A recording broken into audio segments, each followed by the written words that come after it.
दोस्तों नमस्कार। बहुत स्वागत है आपका चौकस भारत में। मैं आपका दोस्त ब्रजेंद्र। देखिए G20 शिखर सम्मेलन हुआ। भोज में हमारे मुखिया गए, वहाँ पर भोज करके वापस लौटे और आने के बाद जिस तरह से उन्होंने बयान दिया, यानी उनको भी ये जो फीलिंग है उनकी वो बहुत ही अच्छी हो रही थी। इसके बारे में उन्होंने मीडिया से बात की और कहा सब कुछ अच्छा था। तस्वीर जो आए वो तस्वीर ये दिखा रहे थे, ये बयां कर रहा था ये तस्वीर कि भाई सब कुछ अच्छा चल रहा है, लेकिन अब कयासों के बाजार तो गर्म होना ही है, गर्म हो रहे हैं। खिचड़ी ये पक रही है कि भाई 16 तारीख को अमित शाह जी बिहार आ रहे हैं। क्या फिर से एक बार इस पकती हुई खिचड़ी का स्वाद कोई दल ले सकता है? इस बाबत हम पहुंचे हैं, हमारे साथ आरजेडी के प्रवक्ता हैं एजाज अहमद साहब। इन्हीं से जानकारी लेते हैं। ये खिचड़ी पक रही है, अमित शाह जी आ रहे हैं, फिर से कुछ मामला गर्म दिखाई देगा क्या इस बाबत? देखिए, कहीं कोई खिचड़ी नहीं है। समाजवादी खिचड़ी पक चुकी है और समाजवादी खिचड़ी का स्वाद पूरा देश और देश के स्तर पर पहुंच चुका है और उस स्वाद से सभी लाभान्वित हो रहे हैं। जब आम आवाम इस खिचड़ी के स्वाद से लाभान्वित हो रहे हैं तो इससे ही समझा जा सकता है कि भाजपा और भाजपा के लोग कहीं ना कहीं जो मायूसी में हैं और जो उनको लग रहा है कि इंडिया गठबंधन का जो संदेश बिहार से गया उसको राष्ट्र ने स्वीकार किया है, तो उनको बेचैनी है, बौखलाहट है। और उसी राष्ट्र ने स्वीकार जरूर किया है, ये सत्य है कि भाई जिस तरह से आप कह रहे हैं, जितने लोग हैं, जितने दल हैं और उनके जो समर्थक हैं वो स्वीकार कर चुके हैं। लेकिन इसी इंडिया गठबंधन में काफ़ी द्वंद्व है, काफ़ी मतभेद भी दिखाई दे रहा है। यहाँ तक बात आ रही है कि अब संयोजक जो हैं, नीतीश कुमार जी के नाम पर संयोजक की बात चल रही थी। हुआ कि भाई कई लोग संयोजक होंगे। 4 महीना वो 4 महीना ये। प्रधानमंत्री की बात हो रही थी, नीतीश बाबू ने पहले ही कह दिया कि मुझे प्रधानमंत्री पद नहीं चाहिए। अब लालू जी ये कह रहे हैं कि राहुल गांधी जो है वो सर्वगुण संपन्न है। इसकी भी बात सामने आ चुकी है। राहुल गांधी को दबी जुबान में ही लालू प्रसाद यादव ने आशीर्वाद दे दिया है। देखिए, जिस तरह का हाइप खड़ा किया जा रहा है, कहीं कोई इंडिया गठबंधन में ऐसी बात नहीं है। इंडिया गठबंधन में जो तय हुए हैं मामले वो है मोदी बना मुद्दा, और मुद्दों के आधार पर जनता के बीच में हम जा रहे हैं। जनता की स्वीकारता मिल रही है और जनता स्पष्ट रूप से जो परिवर्तन का संदेश दे रही है वो दिख रहा है। परिवर्तन का बयार बह रहा है। लेकिन भाजपा के लोगों को ये स्पष्ट करना चाहिए कि उनका जो नेतृत्व है उस पर जो आम जन का अविश्वास है, जो आम जन उनसे उम्मीदें किए हुए थे, अब उस उम्मीदों को लोगों ने छोड़ दिया है और लोग कह रहे हैं कि इस नेतृत्व जो एनडीए का नेतृत्व है, इस नेतृत्व से हमें कोई उम्मीदें नहीं है। तो भारतीय जनता पार्टी स्पष्ट करे न कि एनडीए का जो 38 दलों का बैठक किया था, क्या उसमें पुनः इन्होंने नरेंद्र मोदी के नेतृत्व पर मोहर लगाई है? क्या इन्होंने नरेंद्र मोदी के ही नेतृत्व में चुनाव लड़ने का फैसला लिया है? ये स्पष्ट करें न। चूँकि नितिन गडकरी जी जिस तरह से अपने आप को नरेंद्र मोदी के सामने स्पष्ट रूप से दिखाने का काम किया, बताने का काम किया कि इस नेतृत्व पर हमको विश्वास नहीं है, उसके बाद से भाजपा खेमे में बेचैनी है, बौखलाहट है और उनको लग रहा है कि हम जिस नेतृत्व पर गुमान करते थे कि एक अकेला सब पर भारी, उसको आ गई 38 की बारी और 38 में भी ये सहमति नहीं ले पा रहे हैं कि हमारे नेतृत्व में चुनाव मैदान में एनडीए गठबंधन जाएगा।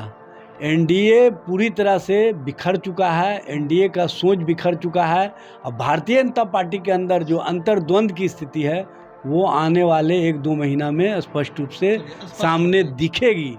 कुछ दलों का ये भी कहना है आजाद साहब कि भाई ये इंडिया में जितने भी लेटर हैं INDIA, बस दुर्गा पूजा के आने तक, यानी नवरात्रा पूर्ण होने तक बस इतना ही लेटर INDIA 5 ही लोग बच जाएंगे इस पार्टी में। ये क्या दर्शा रहा है? ये कैसे बाहर आ रहा है मामला? देखिए, अभी आप सुने होंगे इन लोगों से कि जब पटना में हम बैठक कर रहे थे तो कहे लिट्टी चोखा का भोज होगा, अब सब समाप्त हो जाएगा। बेंगलुरु में जब बैठक किए तो कहे इडली सांभर का भोज होगा, सब समाप्त हो जाएगा। मुंबई में जब पूरा स्वरूप सामने आ गया तो इन्होंने किस तरह से इंडिया और भारत ये दो चीज़ को नए तरीके से परिभाषित करना शुरू किया, यही स्पष्ट करता है कि इंडिया और इंडिया के जो नेतृत्व करता है गैलेक्सी लीडरशिप जो है, इससे उनको घबराहट है। उनको लग रहा है कि जो ये नेतृत्व करता है इंडिया के, इनका सभी राज्यों में बहुत मजबूती के साथ स्वीकार्यता मिल रही है। मतलब इसी घबराहट की वजह से अमित शाह बार बार पटना या बिहार आ रहे हैं। ये तो बताने की आवश्यकता नहीं, ये तो आप दिखे स्पष्ट रूप से 9 अगस्त 2022 के बाद 5वीं बार आ रहे हैं। और 5वीं बार में पहली बार आए तो एयरपोर्ट पर इन्होंने हवाई राजनीति किया और एयरपोर्ट का बिना निर्माण हुए, बिना हवाई पट्टी बने इन्होंने हवाई जहाज़ उड़ा दिया। और दूसरी बार आए तो किस तरह से वीर कुंवर सिंह के वंशजों को इन्होंने मायूस किया। तीसरी बार आए तो किस तरह से समाज में माहौल दूषित हुआ। चौथी बार आए तो किस तरह से इन्होंने हाइप खड़ा किया और जेपी के नाम पर राजनीति करना चाहा, लेकिन जेपी के लोगों ने भी पूरी तरह से इनको अस्वीकार कर दिया। और ये 5वीं बार आ रहे हैं। तो अब मिथिलांचल के लोग ढूंढ रहे थे भाजपा के नेताओं से कि प्रधानमंत्री जी ने जो एम्स का निर्माण करा दिया है, उसी एम्स में इन सबों का इलाज कराना है। आप देखिएगा सभी भाजपा के नेता दरभंगा के रूट से नहीं जा रहे हैं, घूम करके जा रहे हैं, क्योंकि उनको पता है कि लोग पकड़ करके एम्स में इलाज करा देंगे। इसीलिए ये लोग एम्स की ओर, एम्स के जो घोषणा हुई है उस ओर देखना भी पसंद नहीं करते। भारतीय जनता पार्टी जिस तरह की राजनीति कर रही है, भ्रम की राजनीति और मिथ्या प्रचार, उसका पोल खुल चुका है। और वो भी प्रधानमंत्री जी के स्तर से, गृह मंत्री जी के स्तर से इस तरह का मिथ्या प्रचार, ये कौन सी राजनीति है, ये कौन सा सोच है, कौन सा डेवलपमेंट है। माननीय प्रधानमंत्री जी, सबका साथ सबका विकास इसी तरह से होता है क्या? बिल्कुल एजाज साहब, हमारा बस एक आखिरी सवाल जिसको आप शॉर्ट में जवाब दे दीजिएगा। जब जब अमित शाह आए हैं बहुत बड़ा परिवर्तन दिखाई दिया है। इस बार अमित शाह फिर आ रहे हैं, इस बार कौन सा पेच कहाँ फंसने वाला है? ये जब जब अमित शाह आए हैं, महागठबंधन को, इंडिया गठबंधन को मजबूती मिली है। इस बार पुनः आ रहे हैं। आप देखेंगे मिथिलांचल और सीमांचल के इलाकों में हमें और मजबूती मिलेगी, हम और मजबूती से उभर करके आएंगे, क्योंकि जनता और जनता का विश्वास हमारे प्रति प्रगाढ़ होगा। लोगों को पता है कि ये काम करने वाले लोग हैं और ये नाम बदलने वाले लोग हैं, तो नाम बदलने वालों के साथ कोई नहीं जाएंगे। चलिए, बहुत शुक्रिया जानकारी देने के लिए एजाज साहब।